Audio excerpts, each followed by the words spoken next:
He was never the star of the show, but he stole the spotlight every single time. With a scruffy beard, a crooked grin, and a voice full of mischief, Gabby Hayes didn't need to be the hero. He was something better, unforgettable. For decades, he was the heart of the American West, a sidekick on screen, but a legend in real life. And like every great legend, his story begins in the most unexpected place. Gabby Hayes was born George Francis Gabby Hayes on May 7, 1885, in the Hayes Hotel in Stannards, New York, a hamlet near Wellsville.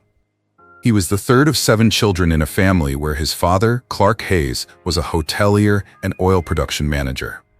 Growing up in this environment, Hayes was exposed to a variety of people and stories, which may have influenced his later career in entertainment. As a teenager, Hayes showcased his versatility by working in a circus and playing semi-professional baseball. These early experiences in performance and teamwork likely honed his skills in engaging audiences and collaborating with others, traits that would become essential in his acting career. In 1914, Hayes married Olive Ireland, and together they found success on the vaudeville circuit. Their partnership in both life and performance lasted over 4 decades, until Olive's death in 1957. The couple did not have children. Hayes initially retired in his 40s, but the 1929 stock market crash significantly impacted his finances, compelling him to return to work. This turn of events led him to Hollywood, where he began taking on bit parts and minor supporting roles at the close of the silent film era. Hayes' big break came after a chance meeting with producer T.M. Carr, who cast him in 30 roles over 6 years. Although he did not have a cowboy background and learned to ride a horse in his 40s, Hayes found his niche in Western films. He became known for portraying grizzled, humorous sidekicks who used colorful phrases like "consarn it" and "dadgummit." From 1935 to 1939, Hayes played Windy Halliday, the sidekick of Hopalong Cassidy, William Boyd. After a salary dispute with Paramount Pictures, he moved to Republic Pictures, where his character was renamed Gabby Whitaker. As Gabby, he appeared in over 40 films from 1939 to 1946, often alongside Roy Rogers 44 times, Gene Autry 7, and Wild Bill Elliott 14. He also worked with Randolph Scott and John Wayne, appearing in 15 films with the latter. Hayes' popularity soared, and he consistently ranked among the top 10 favorite actors in moviegoer polls. He appeared in either one or both the Motion Picture Herald and Box Office Magazine lists of the top 10 money-making Western stars for 12 consecutive years, with a 13th appearance in 1954, 4 years after his last film. As Westerns declined in popularity in the late 1940s, Hayes transitioned to television. He hosted The Gabby Hayes Show, a Western series that aired from 1950 to 1954 on NBC, and had a version in 1956 on ABC. The show, sponsored by Quaker Oats, featured Hayes introducing episodes, often while whittling on a piece of wood and telling tall tales. He also made guest appearances on television, including several on Howdy Doody. Hayes lent his name to Gabby Hayes Western Comics, published by Fawcett Publications from 1948 to 1957, and to a children's summer camp in New York. After his television career, Hayes retired from show business. Hayes' contributions to entertainment were recognized with 2 stars on the Hollywood Walk of Fame, one for radio at 6427 Hollywood Boulevard, and one for television at 1724 Vine Street. In 2000, he was posthumously inducted into the Hall of Great Western Performers at the National Cowboy and Western Heritage Museum in Oklahoma City, Oklahoma. His legacy continues through various tributes. From 1983 to 1989, Gabby Hayes Days were celebrated in Wellsville, New York, featuring street sales, square dancing, and look-alike contests. A street in Wellsville is named Gabby Hayes Lane. Since 1969, the Gabby Hayes Memorial Trout Fishing Tournament has been held annually in Kettle Creek, Pennsylvania, celebrating both the opening day of trout season and Hayes' memory. Additionally, Hayes' partnership with Roy Rogers was commemorated with the Roy Rogers and Gabby Hayes Tribute Winchester Rifle, a limited edition firearm decorated in 24-karat gold and nickel, celebrating their iconic status in American Western lore. Homage was paid to Gabby Hayes in various creative and affectionate ways long after his heyday in film and television, underscoring his enduring legacy as one of Hollywood's most beloved and recognizable sidekicks. One of the most notable tributes came in the form of parody and satire in the 1974 Mel Brooks Western comedy Blazing Saddles. The film, known for its sharp wit and playful skewering of classic Western tropes, included a character clearly modeled after Hayes. Actor and director Jack Starrett, who appeared under the credit Claude Ennis Starrett Jr., portrayed this homage character, a bearded, grizzled, and enthusiastic townsman named Gabby Johnson. Johnson embodied the exaggerated mannerisms, raspy voice, and frontier vernacular that were trademarks of Hayes' screen persona. The character delivers a passionate but largely incoherent speech to rally the townspeople, a deliberate nod to the kind of colorful, rambling monologues Hayes was famous for in countless B-westerns. The moment reaches comic gold when David Huddleston's character, the town's mayor, responds with sincere enthusiasm, declaring, "Now who can argue with that?" and hailing it as authentic frontier gibberish. This scene cleverly encapsulates Hayes' influence, turning his iconic style into a piece of comedic Americana, while acknowledging his deep roots in the mythos of the Old West. Gabby Hayes' legacy also found new life in animated form with Pixar's 1999 film Toy Story 2. In the movie's fictional universe, the character Stinky Pete the Prospector, voiced by Kelsey Grammer, is a clear tribute to Hayes. Stinky Pete is presented as one of the characters from Woody's Roundup, a retro marionette-style TV show that mimics the style of 1950s children's westerns. Within the show, Pete serves as the comic relief, a role very much in the tradition of Hayes' sidekick performances, marked by eccentric behavior, wisecracks, and a rough-hewn charm. However, the toy version of Stinky Pete is a surprising subversion of expectations. Unlike his goofy TV persona, the actual toy is intelligent, articulate, and philosophical, even sinister at times. This contrast between the character's on-screen goofiness and off-screen intellect subtly references Gabby Hayes' own life, as Hayes was known to be a well-read, articulate man in real life, a far cry from the bumbling, toothless, cantankerous characters he often portrayed. By embedding this nuance into a children's film, Pixar paid a clever and multi-layered tribute to Hayes, acknowledging both his iconic screen image and the more complex man behind the beard and hat. The cultural impact of Hayes also extended to late-night television. On The Tonight Show starring Johnny Carson, a program that dominated American television for decades, Hayes was impersonated by Carson himself during one of the Mighty Carson Art Players sketches. In this particular sketch, Carson donned the garb, vocal twang, and facial expressions reminiscent of Gabby Hayes, performing opposite none other than Western legend Roy Rogers, Hayes' frequent co-star during the golden age of cowboy films. The sketch was both a humorous send-up and a respectful nod to the nostalgia that Hayes invoked among fans of the genre. The performance proved memorable enough to be included in Carson's Comedy Classics, a syndicated collection of the most beloved skits from The Tonight Show. Carson's tribute demonstrates how Hayes' image was instantly recognizable and continued to evoke fond memories decades after his retirement from acting. Beyond television and film, Gabby Hayes was honored in real-life celebrations by the community of Wellsville, New York, where he had spent part of his youth. From 1983 through 1989, the town hosted Gabby Hayes Days every year in early July. The event was a lively, multi-day affair that celebrated the actor's contribution to American culture and his roots in the community. Local residents and visitors participated in street sales, square dancing, and look-alike contests, where both adults and children dressed up in full Gabby Hayes regalia, complete with 10-gallon hats, white beards, and fringed vests. The festival turned into a wholesome tribute not only to Hayes' cinematic legacy, but also to small-town Americana itself.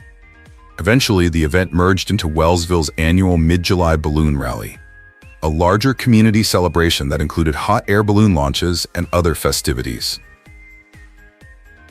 Though Gabby Hayes' days gradually faded from the calendar, the actor's memory remains honored in the town. A street in Wellsville bears his name, Gabby Hayes Lane, ensuring that his connection to the town and his place in popular culture are not forgotten. Through these varied tributes, from satirical film characters and animated toys to televised comedy sketches and local festivals, it is clear that Gabby Hayes left a lasting imprint on American entertainment and folk memory. He was more than just a sidekick. He was a symbol of the rugged, humorous, and loyal Western archetype. And generations have continued to celebrate that legacy in both affectionate parody and sincere homage. For decades, fans of classic Western films have speculated about the behind-the-scenes relationships between some of Hollywood's most iconic cowboys.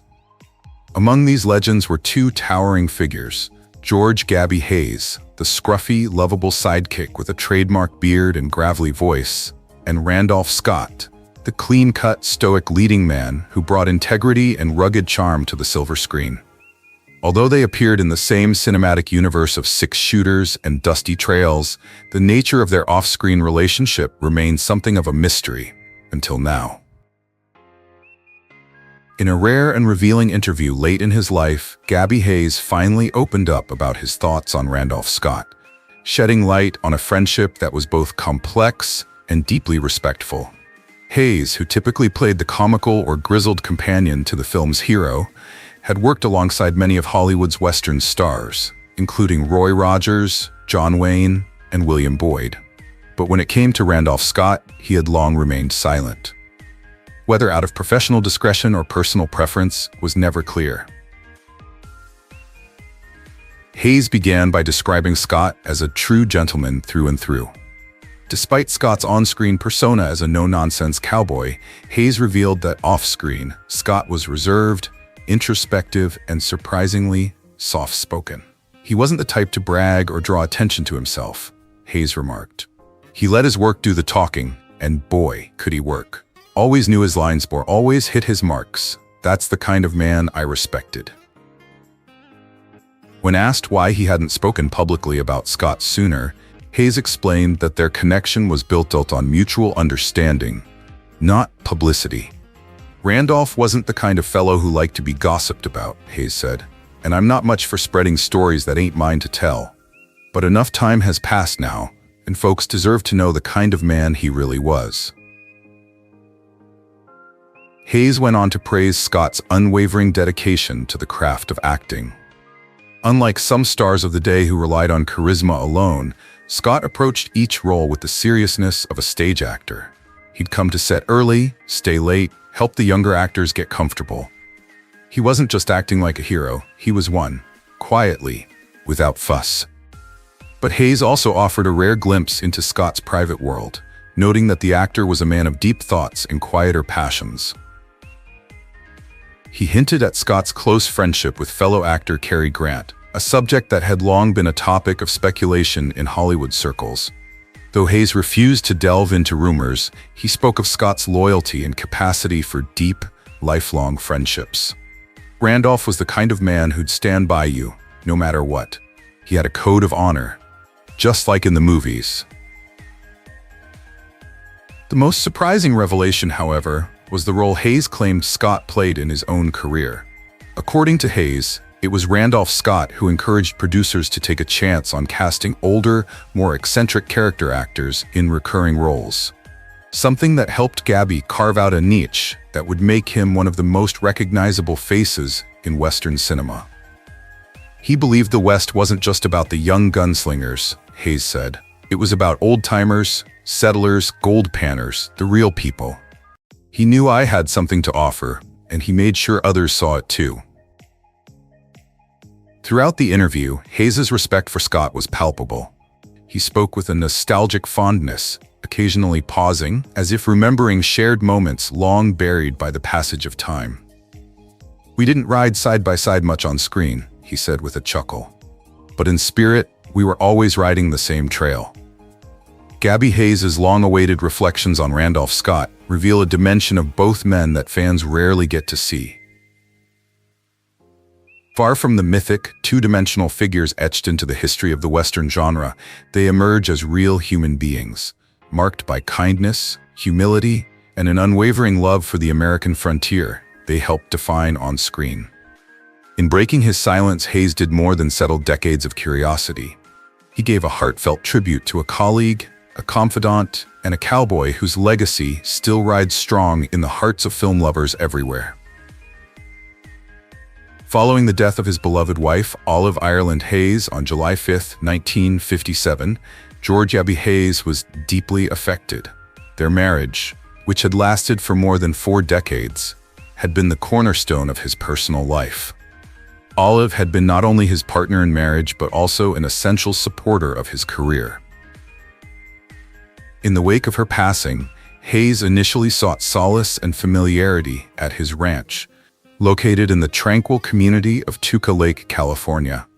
This ranch, nestled in a picturesque neighborhood near the Hollywood studio system, had long been a peaceful retreat from the hustle and bustle of the entertainment industry.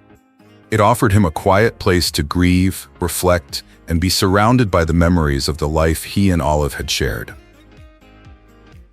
Hayes, known for his affable personality and gentle demeanor in real life, quite unlike the scruffy, cantankerous sidekick roles he played on screen, appreciated the calm of the natural surroundings and the privacy the ranch provided. As the years passed, however, the solitude of ranch life became less practical for Hayes, who was advancing in age and dealing with the physical challenges that come with it. Eventually, he made the decision to relocate from his rural retreat and take up residence in a 10-unit apartment building that he personally owned. This building, likely situated in the Los Angeles area, reflected Hayes' modest but savvy investments in real estate, an uncommon move for many actors of his era, but one that showed a pragmatic side of him that went beyond his on-screen persona. Living in this smaller, more urban setting allowed him easier access to medical care, social interaction, and the support of neighbors and friends. Despite his fame, Hayes remained humble and approachable, and he was known to be friendly with tenants and locals who appreciated the presence of a true Western film legend in their midst. In early 1969, Gabby Hayes' health took a serious downturn. He was admitted to St. Joseph Hospital in Burbank, California, a respected medical facility known for treating many Hollywood personalities over the years. The cause of his hospitalization was complications related to cardiovascular disease, a common condition among older adults, particularly those of Hayes' generation. Despite receiving comprehensive care, his condition continued to deteriorate. After several weeks in the hospital, Hayes passed away peacefully on February 9, 1969, at the age of 83. His death marked the end of an era for countless fans who had grown up watching him in countless B-westerns during the 1930s and 1940s, where he had become the quintessential comic sidekick to stars like Roy Rogers, Randolph Scott, and John Wayne.